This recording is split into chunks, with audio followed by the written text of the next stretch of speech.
some people need it in the front. They need it in front too. So if you're finished with it, pass it around the front. Please.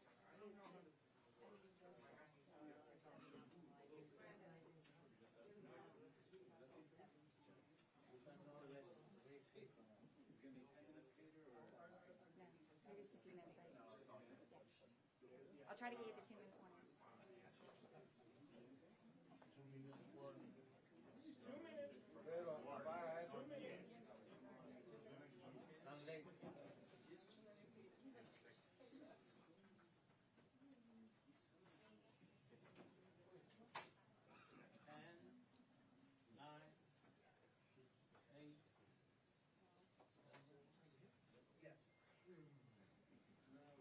It's a yellow piece of paper.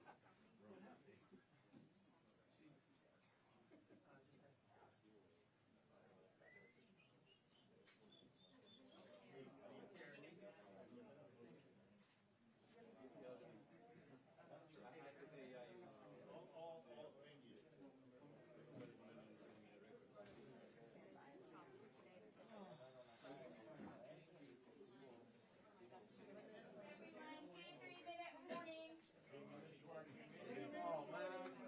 Let's see. Showtime. 3-minute warning. María, no ha llegado nadie, no me llamen go.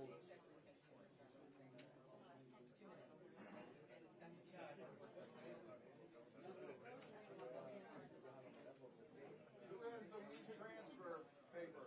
Here. You need it? Yes, please. Do you have it? Sorry, do you need the paper?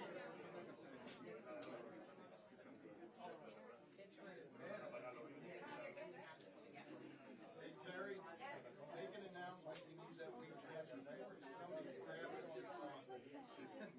People still need to sign it. Okay. Yeah, we've got 2-minute warning.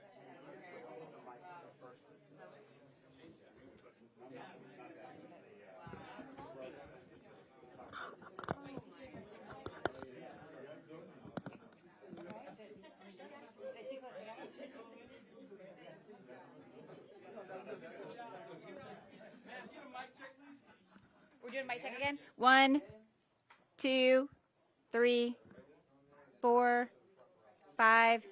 You're good?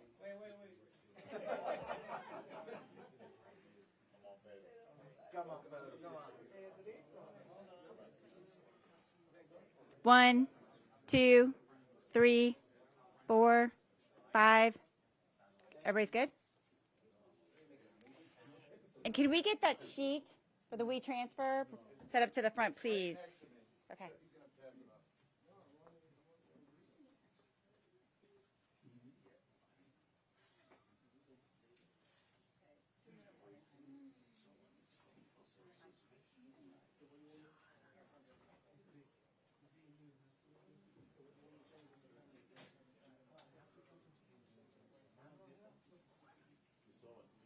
Like, look serious because you're going to be my team. Exactly.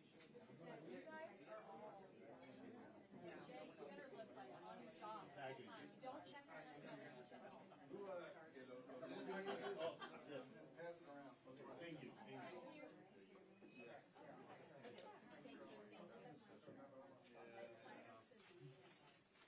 That thing doesn't tilt down because you got too much of the ceiling. No, I mean that. Yeah, well, it's still yeah.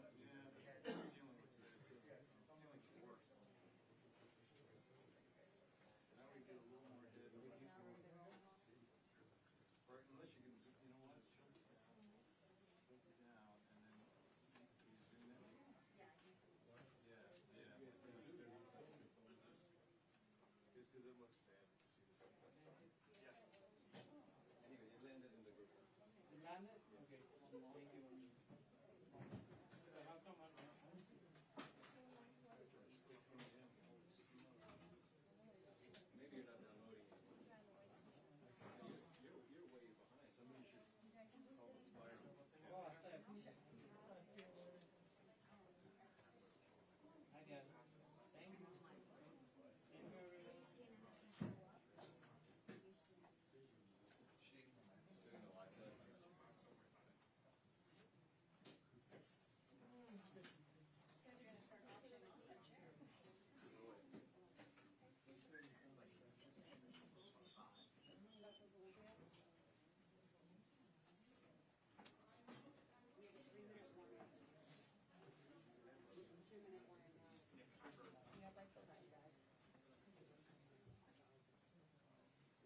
Yeah, Aaron, in this case, the former president skipped right over what was that introspective period following the Trump assassination attempt. It calls for unity, as we saw at the Republican National Convention. Now the president is just angry. We see it in his social media posts, even during the one or two interviews that he has given thus far, blaming this second attempt on his life on the rhetoric of the vice president and of President Biden. Lashing out, we're seeing it from his campaign with calls from Harris and Biden to denounce those in the Democratic Party who suggested that Donald Trump is a threat to democracy.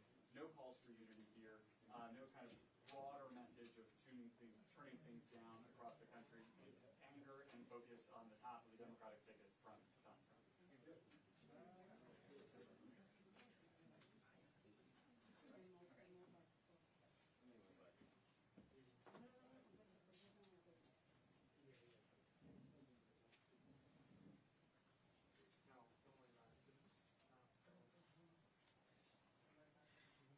Well, in terms of their official public schedule, the answer is no. The campaign's been very clear that Donald Trump's going to continue with his campaign events this week. He's got a town hall in Michigan tomorrow.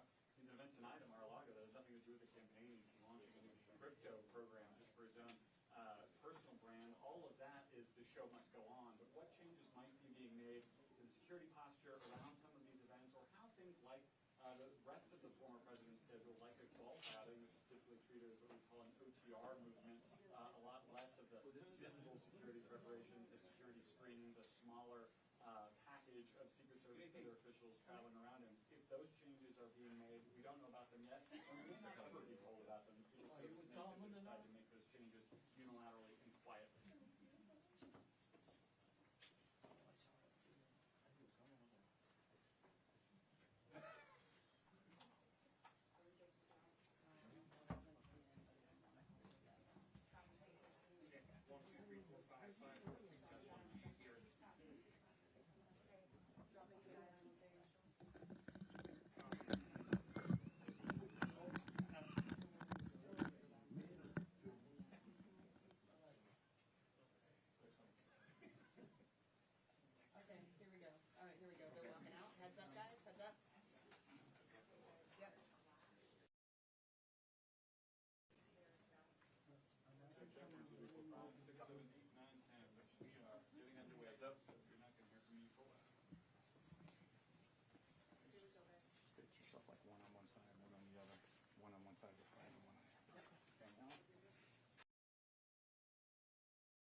There was going to be some room in here. If I'd have known that, we'd have gone to a bigger area.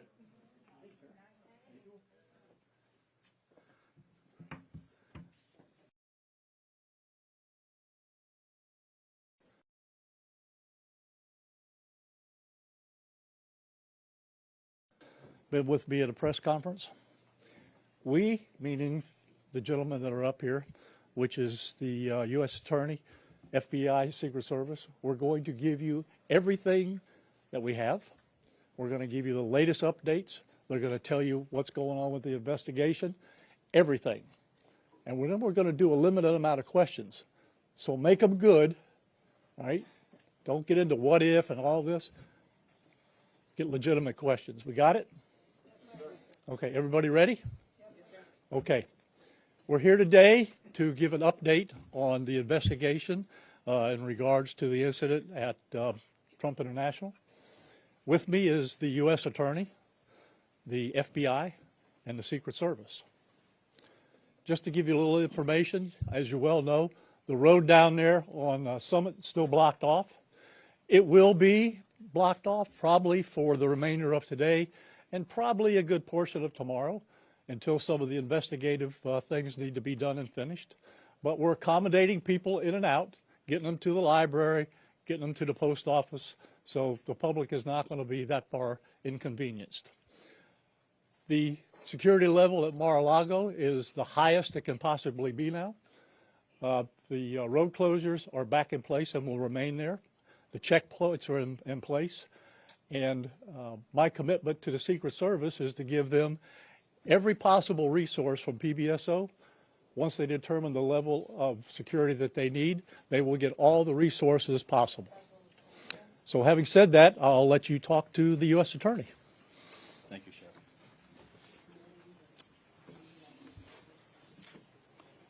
Good afternoon. Thank you for joining us today. My name is Markenzie Lapointe. I am the United States Attorney for the Southern District of Florida. I want to start by expressing my deep gratitude to Sheriff Rick Bradshaw of Palm Beach County Sheriff's Office for hosting today's press conference and for his department's assistance with this matter. I'm truly grateful for your leadership, sir. I'm also pleased to be joined by our partners in federal law enforcement from the FBI and the United States Secret Service, and also from ATF. Joining us today for comments and announcements are Special Agent in Charge Jeffrey B. Veltri of the FBI Miami Field Office, and Acting Director of the U.S. Secret Service, Ron Rowe. I want to also thank the men and women in law enforcement who have been working around the clock in the initial phase of this ongoing investigation. Our partners include federal and local authorities who effectuated the apprehension of the defendant and have aided in ensuring federal charges were filed against him this morning. We're here to announce that Ryan Wesley Routh, 58 years old, of Hawaii, has been charged by a criminal complaint in the Southern District of Florida with firearms offenses related to an incident which occurred yesterday at Trump International Golf Course right here in West Palm Beach. Routh was charged federally with possession of a firearm by a convicted felon and possession and receipt of a firearm with an obliterated serial number.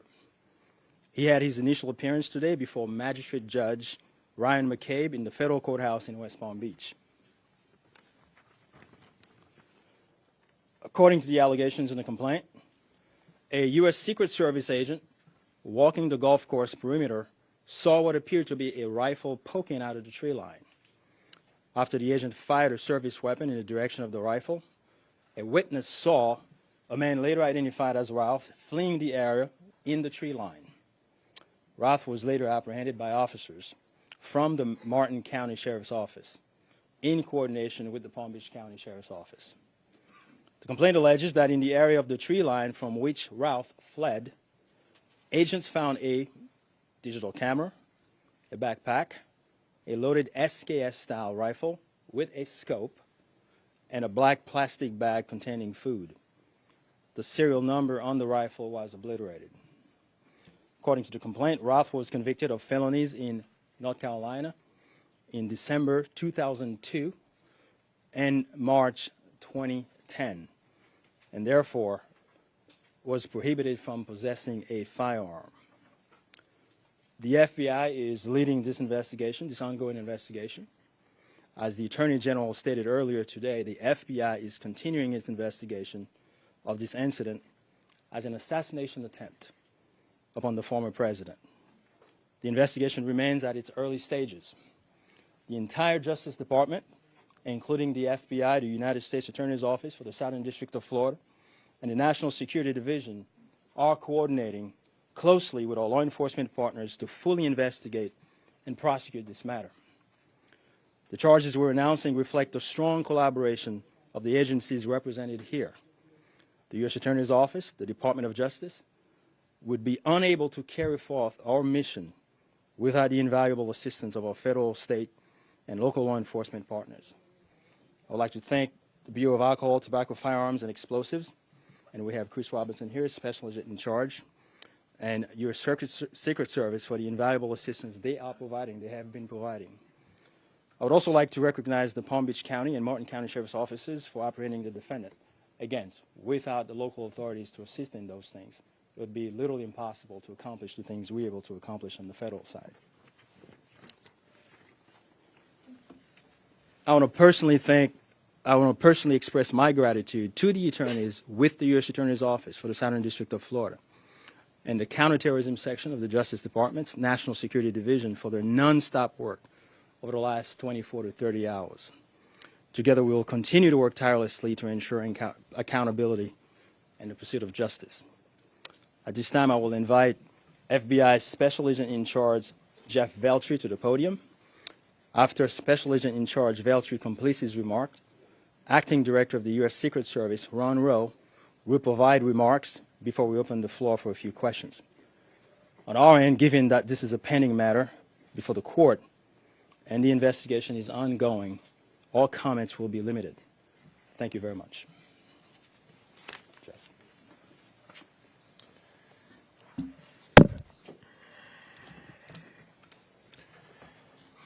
Good afternoon. For a quick introduction, my name is Jeffrey Veltri, FBI Special Agent in Charge for the Miami Field Office. The FBI immediately responded to the scene here in West Florida, and we are investigating this matter as an apparent assassination attempt of former President Trump. We view this as extremely serious and are determined to provide answers as to what led up to the events which took place. I want to emphasize we're just a little over 24 hours into this investigation, so we're going to provide as much as we can publicly while our investigation is still ongoing. We must also stress that the United States Attorney's Office is pursuing charges, and that limits some of the details that we can discuss publicly. Yesterday afternoon, Martin County Sheriff's Office took custody of Ryan Ralph, and he was transported back to Palm Beach County Sheriff's Office. Our FBI agents then attempted to interview him, and he invoked his right to an attorney. In the last 24 hours, the FBI and our partners have been dedicated to investigating the incident and utilizing all available resources. These efforts have included our investigative team and the United States Attorney's Office for the Southern District of Florida, in conjunction with DOJ's National Security Division, are actively working hand in hand to pursue and subsequently execute search warrants. Thus far, the warrants include a video recording device, subjects' cellular devices, a vehicle, and other electronic devices located at previous known addresses. We are coordinating with the United States Secret Service to complete numerous interviews of agents on scene. We have also interviewed 7 civilian witnesses at the scene, and that is just the beginning. Our FBI's Honolulu and Charlotte field offices have initiated interviews of several family members, friends, and former colleagues of the subject.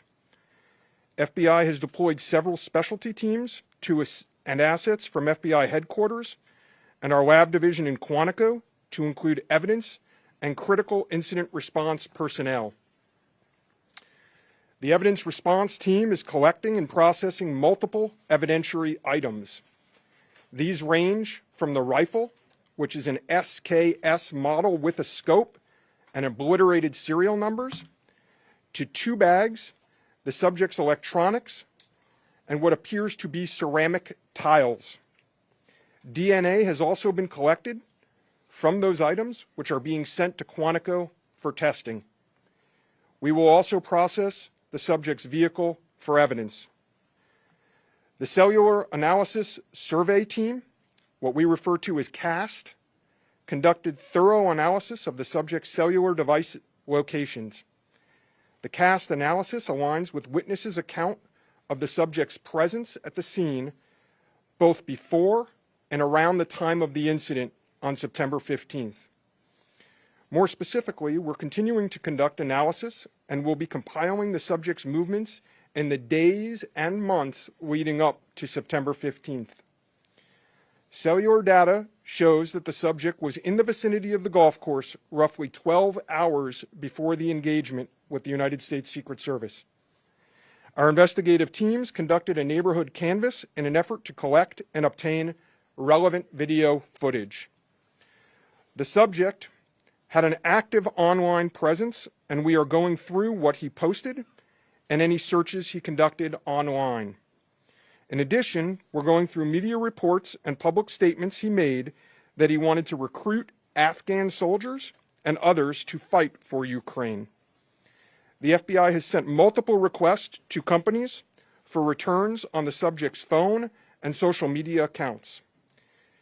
We received several returns and are waiting on additional responses from other companies as well.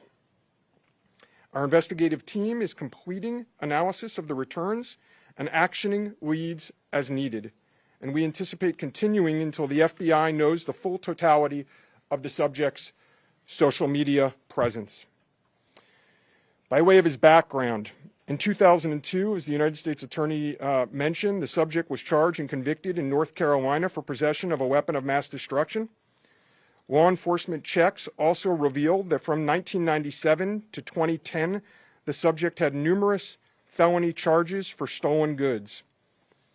I can also share with you that he was the subject of a previously closed 2019 tip to the FBI where it was alleged he was a felon in possession of a firearm. In following up on the tip, the alleged complainant was interviewed and did not verify, I repeat, did not verify providing the initial information. The FBI passed that information to local law enforcement in Honolulu. On behalf of the FBI, I would like to thank the Palm Beach County Sheriff's Office and Martin County Sheriff's Office for their incredible work in actioning the witnesses' information and rapidly apprehending the subject. I would also like to thank the United States Secret Service, the United States Attorney's Office for the Southern District of Florida, the Department of Justice's National Security Division, the Bureau of Alcohol, Tobacco, Firearms, and Explosives, and our FBI field offices in both Honolulu and Charlotte, who have been conducting additional law enforcement activity related to the subject. Your continued partnerships have been invaluable. Oftentimes in law enforcement, we tell citizens to be vigilant and aware of their surroundings. Yesterday, a citizen provided remarkable assistance, which led to the arrest of this subject. We appreciate the public's diligence in passing potential tips and information regarding the subject and this incident to the FBI. If you have any information, please call 1-800-CALL-FBI or go online to tips, that's tips.fbi.gov. With that, let me turn it over to the United States Secret Service Acting Director, Ron Rowe. Good afternoon, everybody. Yesterday afternoon, this country was reminded of the heightened and dynamic threat environment that the United States Secret Service and its protectees face on a daily basis. Immediately following the assassination attempt of former President Donald J. Trump on July 13th, the Secret Service moved to increase assets to an already enhanced security posture for the former president. In the days that followed, President Biden made it clear that he wanted the highest levels of protection for former President Trump and for Vice President Harris. The Secret Service moved to sustain increases in assets and the level of protection sought. And those things were in place yesterday. At approximately 1:30 p.m., former President Trump was playing golf during an off-the-record movement to the Trump International Golf Course. A Secret Service advance agent supporting the front edge of the agency's layered approach to protection encountered an individual attempting to secrete himself in the woodline. This happened, the alleged gunman was on the public side of the fence near the 6th green. A layered approach of security is integral to the Secret Service's protective methodologies, and it's also the key to our success. As former President Trump was moving through the 5th fairway across the course and out of sight of the 6th green, the agent, who was visually sweeping the area of the 6th green, saw the subject armed with what he perceived to be a rifle and immediately discharged his firearm. The subject, who did not have line of sight to the former president, fled the scene. He did not fire or get off any shots at our agent. With reports of gunfire, the former president's close protection detail immediately evacuated the president to a safe location. The protective methodologies of the Secret Service were effective yesterday. The former president's protective apparatus allowed for the early identification of the threat and led to a safe evacuation. The increased assets directed by President Biden were in place yesterday. These included the counter-sniper team elements, counter-surveillance agents on the exterior, counter-assault teams partnered with local tactical assets from the Palm Beach County Sheriff's Office, and counter-unmanned aerial system elements. All of these entities were present yesterday. And while all of these assets were in place, as I've said publicly, we must satisfy the basic requirements of the Secret Service's protective methodologies. In partnership with local law enforcement, we did just that. And the agents' hypervigilance and the detailed swift action was textbook. And I commend them and our partners for an exemplary response in keeping former President Trump safe. And I will tell you, having served in local law enforcement in Palm Beach County, I can state that I am tremendously impressed and appreciative for all of the efforts of the Palm Beach County Sheriff's Office and Sheriff Snyder with the Martin County Sheriff's Office. But what was critical to this was the quick reaction, the response, the hypervigilance of the men and women of the United States Secret Service, who since July 13th have been rising to meet an unprecedented and hyper-dynamic threat environment. And they are rising to this moment, and I could not be more proud of them and the way they have executed, not only yesterday, but what they're doing today and what they are doing tomorrow and what they will always do because it is their duty. Thank you. Okay. All right. Well, go slow here, folks. All right. Don't everybody do it at once. Ask who you want to answer the question, and then give the question. I have a question for you, Director. Is there any evidence to suggest that the suspect knew that Donald Trump would be on the golf course at that time? And was the golf course searched thoroughly before the former president's arrival? So at this time, it was an off-the-record movement, meaning it was not on the former president's official schedule. And what I go back to is the layered approach. The elements and the methodologies of the Secret Service. There was a front element. It did its job in sweeping ahead of the president. That's what identified this individual who was in that wood line. And the swift action of that agent doing his job, pushing out ahead, sweeping while the president was behind him several hundred yards and several holes away, out of sight from the gunman, did his job. And that was what alerted the detail, and the swift action is what triggered that. First question, was there any evidence to suggest that the suspect knew that Donald Trump was going to be on that golf course at that time? Based on what I know now, and it's an active investigation, I don't have any information on that. Well, Terry Parker. How many times did your agents go around the perimeter and scope out the golf course during the 12 hours that this guy was holed up in the shrubbery?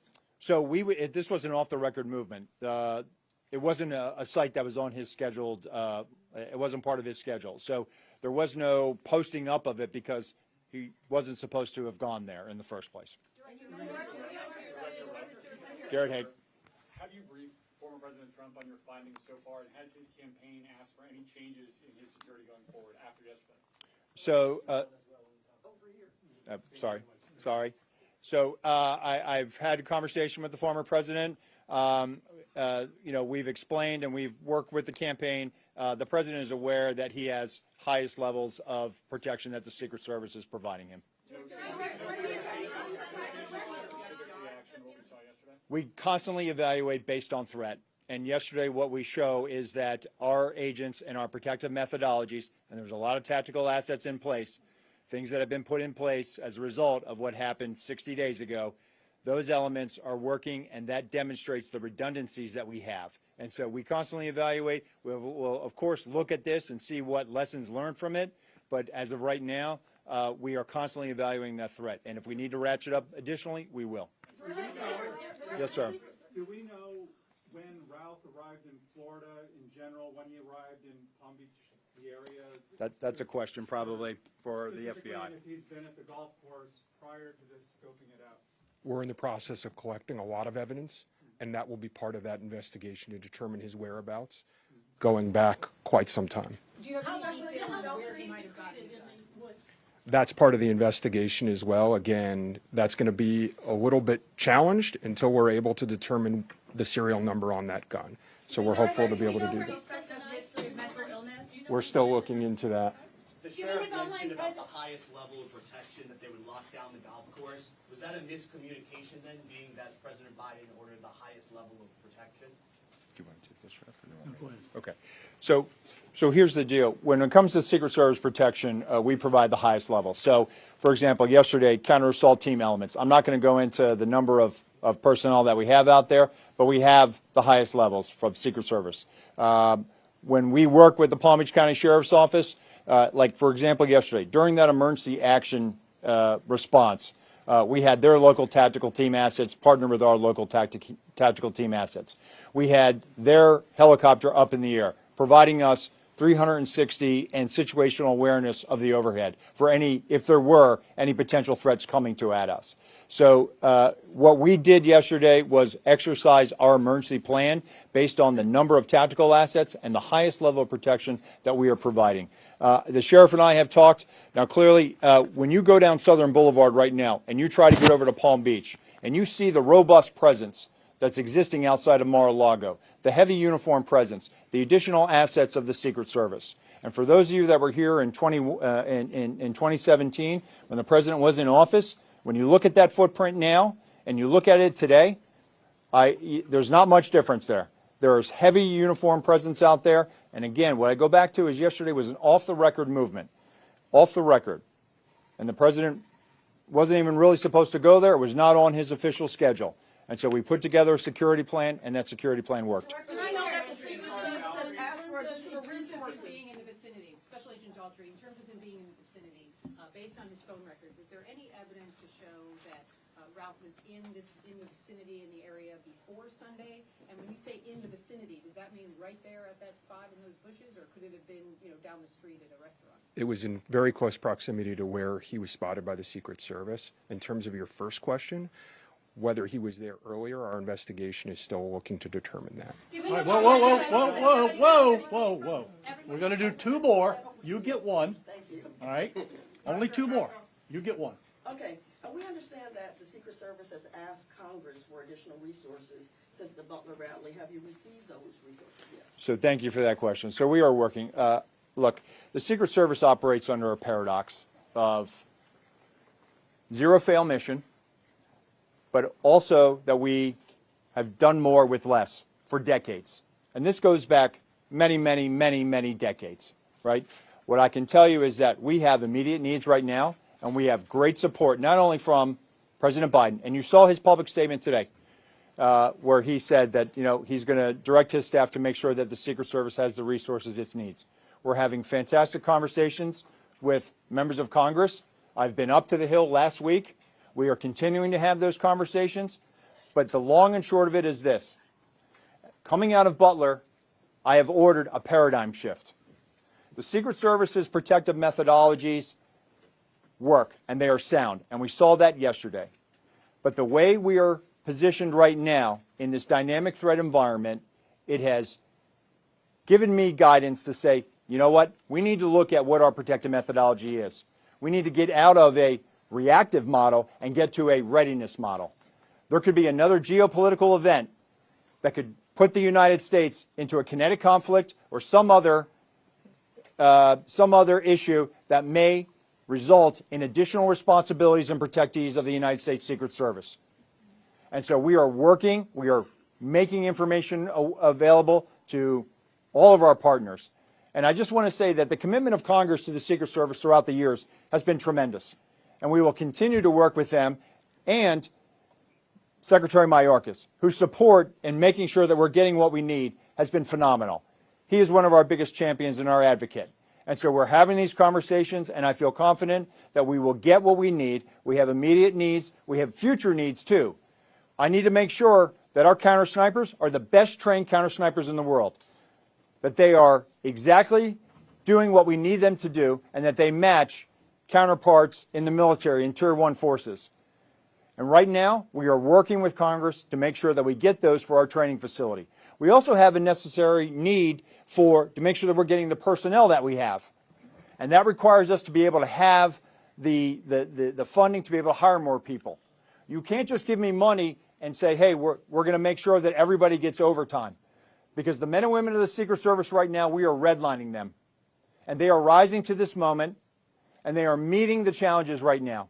And if you look back at their body of work over the last 60 days, the Republican National Convention in Milwaukee, the Republican National Convention in Chicago, a visit of Prime Minister Netanyahu to Washington, D.C., and to West Palm Beach, which Palm Beach County Sheriff's Office supported. And then we go into the presidential debate in Philadelphia last week. And for those in the media that have been to a national special security event, if you saw the National Constitution Center last week, what you saw was pretty much a mini national special security event with the number of assets that were on that perimeter.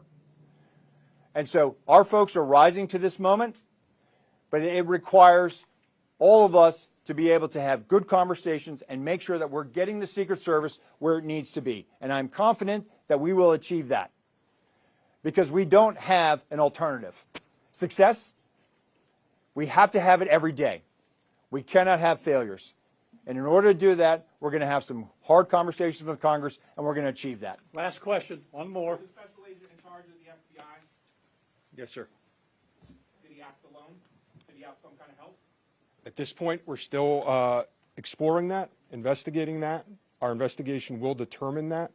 We do not have information that he's been acting with anyone else at present. Do we know how long he's been in Florida when he arrived? Oh, you snuck one in there.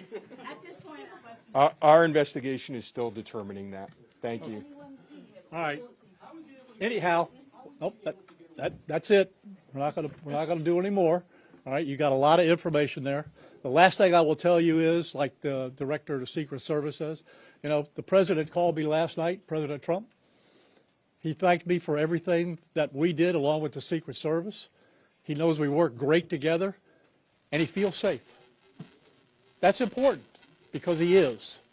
And what we did yesterday proves that the system can work because the suspect didn't even get close to getting a round off, and we apprehended him and brought him to justice. So we're very, very proud of that. Thank you, folks, for being here. I appreciate it. How do you pronounce his last name, Sheriff? Is it Ruth or Ralph? I've heard both. I say Ralph, but you say tomato, I say tomato.